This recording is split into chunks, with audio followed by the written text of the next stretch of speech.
Bonjour à tous, c'est Daniel de Provac Shop. Aujourd'hui, on est à l'ambassade pour un top 5 sur comment choisir un dérailleur arrière. Alors, le numéro 1, c'est la marque du dérailleur. Il en existe plusieurs dans le VTT, mais les plus répandus, vous avez Shimano, SRAM et même Microshift aujourd'hui. Un point qui est vraiment important, c'est toujours bien reprendre la même marque du dérailleur. Les marques ne fonctionnent pas sous le même standard. Vous ne pouvez pas, par exemple, combiner un dérailleur SRAM avec une manette Shimano.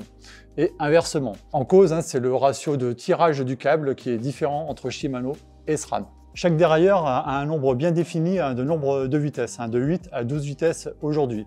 Donc on en vient au numéro 2, le nombre de vitesses.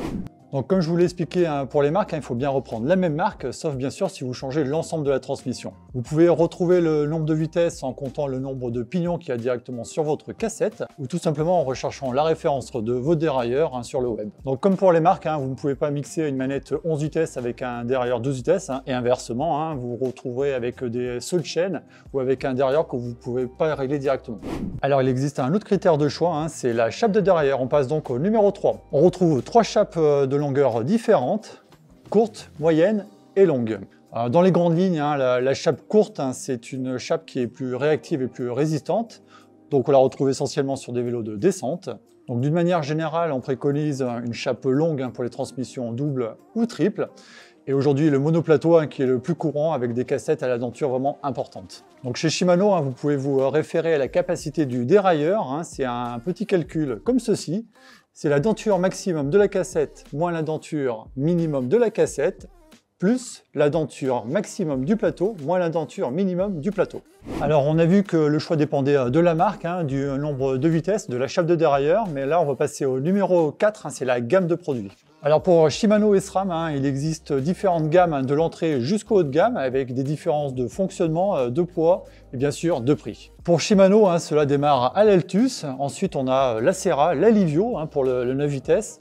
Vous avez aussi le Deore pour le 10, 11 et même 12 vitesses, le SLX, XT et XTR pour le 11 et 12 vitesses. On retrouve aussi les gammes Saint et Easy qui sont spécifiques à la descente. Bien sûr, il existe encore des dérailleurs 10 et 11 vitesses en SLX, XT ou XTR. Pour SRAM, on démarre du X3 au X7 pour du 7 à 9 vitesses.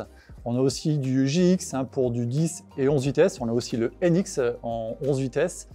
Et maintenant pour le 12 vitesses, c'est toute la gamme Eagle avec du SX, du GX, du X01 et du XX1, le haut de gamme.